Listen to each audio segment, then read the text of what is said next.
Muito obrigado. Vamos passar agora, eu convido o Carlos Dantas, Fukuda, Fadel e Margarete aí a fazer parte da mesa, por favor, Margarete. E vamos começar aí com a sessão de perguntas. Por favor. Oi, o que você deixou?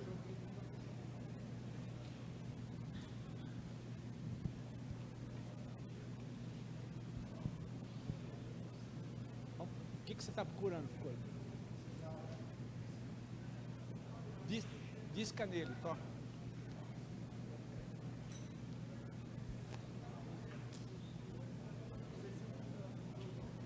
Disca nele aí. Então tá bom. Vamos lá, pessoal. Carlos, por favor. Margarete, pode já estar aí na... Aí mesmo, Margarete, tá bem. Fadel, pode pegar. Fukuda. Liceu, eu vou convidar você para... Então, ok, mas... Tá bem, você vai nos ajudar aí. Eu fico aqui na... Vou deixar o microfone aqui no meio e a gente vai falando. Margarete, Ramiro, sou da Farmatac. Bom, acho que... não é o contrassenso que você apresentou? Porque nós, na apresentação lá, o número das últimas 12 safras são negativo para remuneração. Então, significa que nas últimas 12 safras, a média da citricultura não pagou conta. Então, significa que 50% da turma está tomando prejuízo. E os 50% que estão tomando prejuízo, teoricamente, quem toma prejuízo sai do negócio. Mas nós estamos tendo uma reposição de plantas novas. Significa que os 50% que estão ganhando dinheiro estão plantando mais? Porque é um contrassenso tomar prejuízo e aumentar a citricultura. Bom, o que a gente avalia ali é preços médios. E os dados estão dizendo que realmente o número de propriedades hoje é muito menor do que no passado, a área é menor, né? Então, o processo de concentração se intensificou, as propriedades são de maior escala, com menos produtores. Então, sim, eu acho que os números são condizentes com o cenário médio. Não quer dizer que não teve uma parcela, né, de produtores que não investiram nesses últimos anos, olhando o cenário de custo, perspectivas, né, porque se não tivesse esses dois investimentos aumentado nesses últimos 2 anos, principalmente, a perspectiva de oferta futura, principalmente com o avanço do greening, seria muito abaixo de 250 milhões de caixas, rápido. Então, sim, você tem um alento que pelo menos o potencial produtivo vai se melhorar, mas com muito menos propriedades patrocinando isso. Fukuda, você quer fazer alguma, por favor, também? E, na verdade, quando a Margarete apresenta, é um estudo médio, né? Mas, no fim, tem adequação de tecnologia, né? Às vezes, o cara que está produzindo 800 caixas, ele vai lá, adequa a tecnologia. Por isso que talvez ele ainda tenha ganho para continuar investindo, né? Só que eu não sei se o tempo todo nós vamos ser permitidos adequar a tecnologia. Agora está chegando um momento que talvez a gente não consiga mais fazer isso, baixar a tecnologia para continuar no negócio. Eu não sei que foi estratégia de saída, né? Mas por isso que dá, talvez até um negócio que parece até um contrassenso, mas esse pessoal aí usa uma tecnologia melhor, né? Menor, né? Nós vimos isso no campo, né?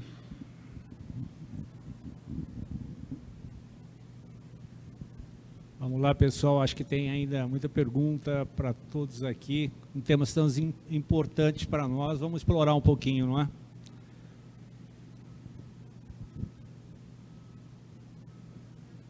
Margarete, o preço que você usa é o preço na árvore ou o preço posto na indústria?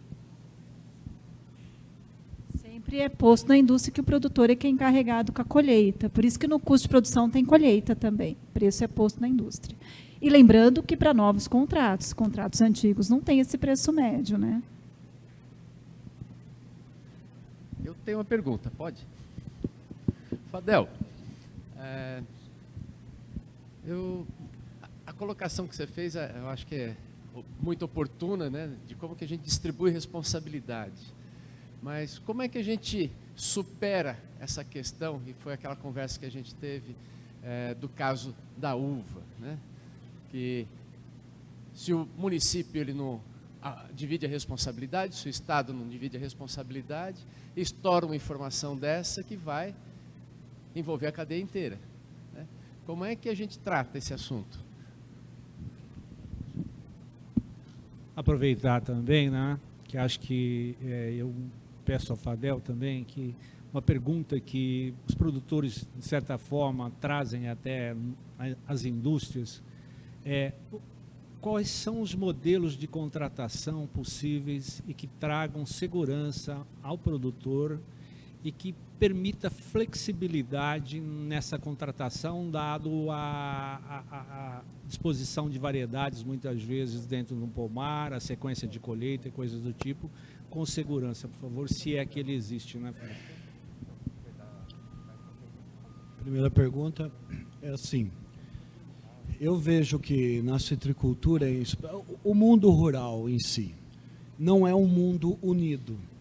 Embora tenham associações, sindicatos rurais, na minha visão, isso é uma visão muito pessoal, são inoperantes de acordo com o que o sistema tem para se operacionalizar, né? Então, hoje nós vemos um Congresso Nacional em que a maior bancada existente é a ruralista, mas é uma bancada que não chega a vocês. É um outro tipo de ruralista que está lá naquela bancada. Não é o pequeno, o médio produtor e nem o grande da citricultura. Normalmente elas estão lá pelo agronegócio, que é a indústria do agronegócio, e não o produtor em si, os grandes grupos. Eu vejo uma única forma, como a citricultura em especial é individualizada, não há uma cultura coletiva de união para, pelo menos, se unir em despesas, como foi a ideia do consórcio de empregador rural, né? Quanto ao trabalho degradante, essas coisas, se unissem, ou se cada prefeitura pudesse ter alojamentos alugados, rateados entre todos os produtores regionais, nós sairíamos do grande mal que está acontecendo, que é o problema dos alojamentos. Fora uma consciência coletiva de classe, nós só temos uma opção, é fiscalizar o contrato, o terceiro, não deixar entrar. Isso tudo, em teoria, é bonito. Na prática, eu não sei se funciona, né? Alguns eu consegui impedir que não entrasse gente sem registro, que tivesse todo o IPI necessário, sem um trabalho que eles consideram degradante. Mas, a partir do momento que, por exemplo, você vende um pomar e o comprador fica com a obrigação de retirar, você perde todo o controle, porque a laranja não é mais sua. Mas aquela propriedade é sua e você está lucrando com aquela propriedade, ou seja, a função social daquela propriedade é o lucro. E aqui você, em tese, ficará com esse lucro. Então, para a lei, né, para a lei, você é o grande responsável, porque você produziu ou terceirizou, você vendeu, você agregou valor à sua terra, e, portanto, você tem que participar do sistema fiscalizador. Não é o meu entendimento, mas é o entendimento da lei. Então, é fácil fazer lei. Qualquer burocrata, bem ou mal, faz. A maioria da lei brasileira é mal feita. Por isso que nós temos o maior judiciário do mundo em judicialização, em litígio. Nós somos um povo que não sabemos conversar e fazer acordos. O Ministério Público não sabe fazer acordo. Para os grandes eles fazem. Aí tem os TACs, né? Aqueles acordos, leniência, tudo. O pequeno e o médio, ele é alijado dessas possibilidades. Com eles faz-se mídia, faz-se espetáculo, para chamar a atenção do sistema. Quando, na minha visão, o sistema, O Estado brasileiro é o grande responsável para evitar o escravismo e o trabalho degradante. Como que ele faz isso? Ora, a gente paga tributos. Ele tem que dar a infraestrutura social, não só o social do Bolsa. Eu concordo com Bolsa, família, com essas coisas todas, porque pessoas passando fome. Mas há que se investir nesse social da relação capital-trabalho. Porque hoje está ruim por um problema. Vocês imaginem que daqui 30 anos, no máximo, 90% das profissões do mundo serão extintas pela substituição com a inteligência artificial. Do que vai adiantar produzir? Porque as máquinas não ganharão salário, não estarão no índice do PIB brasileiro, né? Vai produzir para quem consumir? E essas pessoas que perderão o emprego? Então, o Brasil não tem um projeto de desenvolvimento social relativo ao trabalho e ao capital. E o campo hoje está vivendo isso. Daqui a pouco nós vamos ver na cidade. Thomas Malthus, economista inglês, ele previa que a população cresceria em PG, né, e os alimentos em PA. Ele errou nisso. E disse que haveria canibalismo no mundo. Ele errou quanto à questão do alimento, porque hoje a produção de alimentos pode ser ração, não morre de fome. Mas na questão de não se ter uma política voltada para a mão de obra, não é para o produtor rural, é para a mão de obra. Uma organização setorial dessa mão de obra, o canibalismo existirá porque não vai ter emprego, não vai ter mais nada. O produtor rural vai arrendar porque ele não quer ser preso por um sistema falho, que ele sozinho não consegue fazer muita coisa. O que ele vai fazer? Ficar armado lá dentro? Ele vai se autodenunciar? Porque são os terceirizados que é o problema, não é o produtor rural. Então a gente tem que saber quem é o problema e quem não é. Aí só individualmente e lutando. A gente consegue, o direito, ele objetiva a paz. Mas é através da luta que a gente alcança a paz. Só o direito, só a lei, não resolve nada. Não há segurança jurídica no Brasil, por um simples problema. Nós temos um princípio chamado da inafastabilidade da jurisdição. Esses nomes são lindos, não é? Todo mundo gosta de ouvir os professores falar. Inafastabilidade da jurisdição está na Constituição Federal, ou seja, qualquer pessoa que se sentir verdadeiramente ou não ofendida em seu direito pode litigar. Então, se você está em ordem com os seus recursos humanos, a importância de se ter uma boa assessoria em recursos humanos e DP, isso é imprescindível. E eu vejo que o produtor rural faz no sindicato e o sindicato não trabalha bem. Não todos, mas eu acho que não trabalha bem, porque não se especializa, não está imiscuído na própria jurisprudência, que nós hoje estamos nos transformando. Os tribunais têm julgados, vocês estão vendo por aí, parece uma bagunça, né? O Supremo fala uma coisa hoje, amanhã ele fala outra, mas essa é a evolução do direito, não é a bagunça. Porque o direito se evolui de acordo com as necessidades da sociedade. A lei não. A lei é estática, ela para. E no Brasil, que nós temos um Congresso Nacional inoperante para essas questões, e quando faz mal feito, tudo vai decantar no Poder Judiciário. Então, nós não temos segurança jurídica nenhuma. Você tem que cumprir para uma segurança, né? Registro, carteira, CLT. Né? Pode ser aquele trabalho eventual. Você tem a NR31 e você tem toda a norma da CLT e da legislação do contrato de trabalho, que é do trabalho rural, que é de 73. Né? Olha o investimento que um produtor tem que ter numa preocupação para se manter uma condenação menor. Porque aí vem os advogados, inventam muita história, pede o avião para levar uma bicicleta, que é a falta de ética. Então nós temos que mexer nessa cultura do trabalho. A falta de ética dos advogados trabalhistas, a falta de ética do Ministério do Trabalho, que vem penalizar e não vem orientar, não é? E a falta de ética do próprio Poder Judiciário, que nunca define uma jurisprudência definitiva.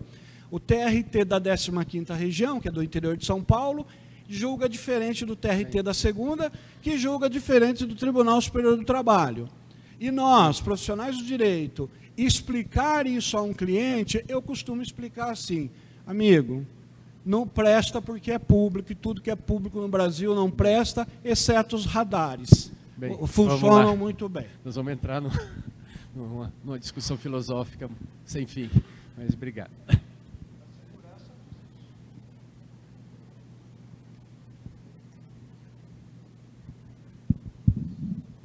Boa tarde a todos, parabéns pela palestra. Aqui é o Orlando Lucato, trabalho na Fazenda Niche.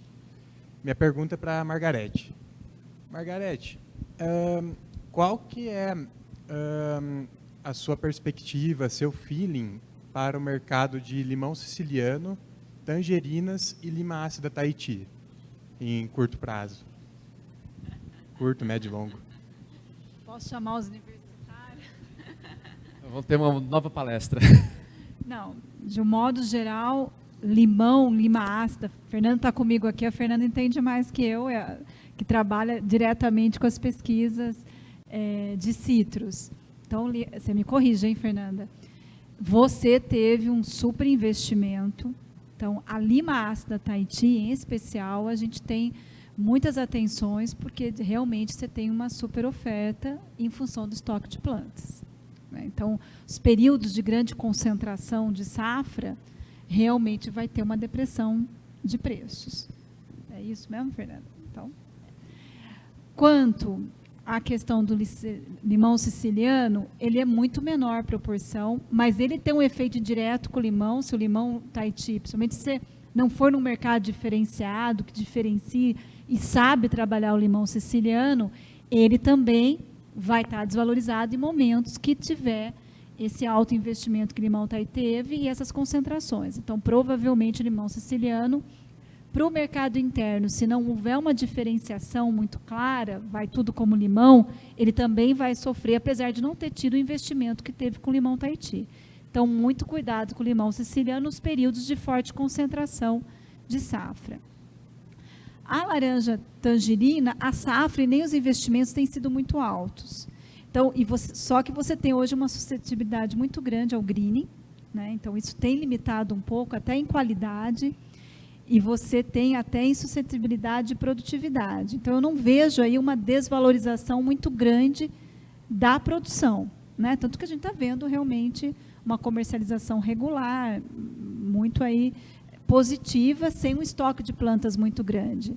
Mas, realmente, a qualidade tem sido um desafio para essas culturas. O greening, muito mais ainda. Não sei, eu não sou técnica, mas há indícios que ele é muito mais suscetível. Então, isso tem afetado, na verdade, a análise de investimento. Mas, em termos gerais, você não tem esse nível de investimento que teve em limão, que tem atrapalhado bastante o mercado de limão. É isso? Então, tá bom.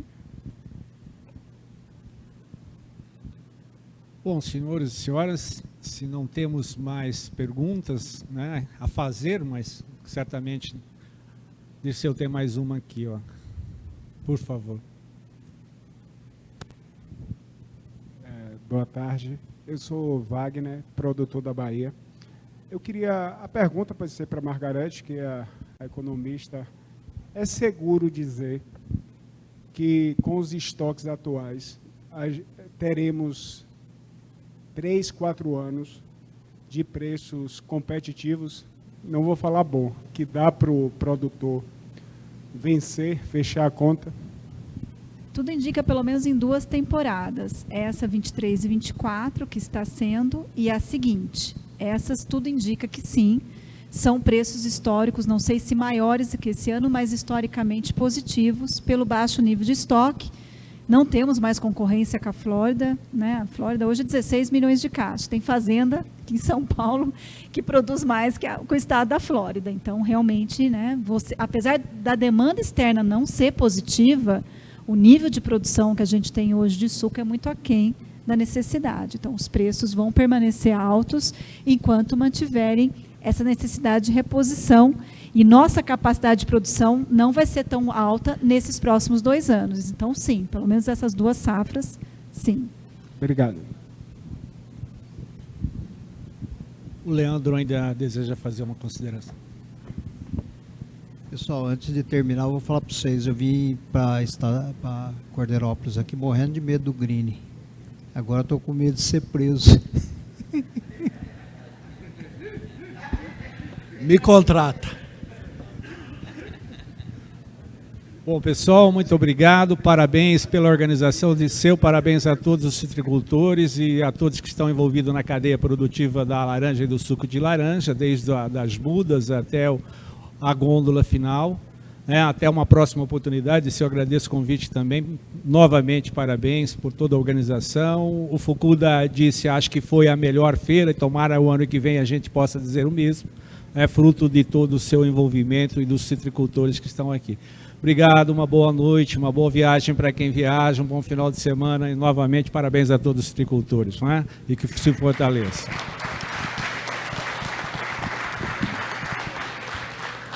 Só gostaria de tomar a atenção de vocês mais um minuto, agradecer aqui Leandro, Fadel, Margarete, Carlos, por terem dividido a discussão desse painel.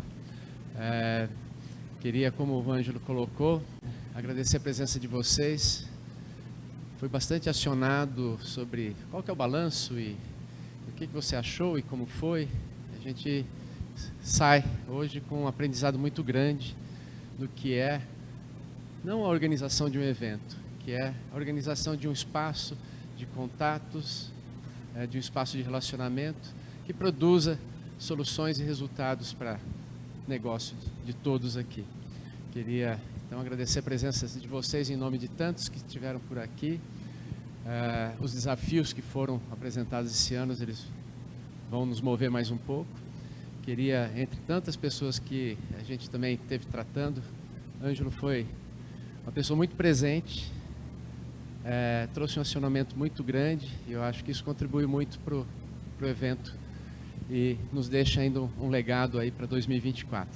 Então, 4 a 7 de junho do ano que vem, creio que estaremos aqui com uma programação mais trabalhada, com uma estrutura melhor organizada, com novos desafios a serem alcançados. Então, muito obrigado a todos.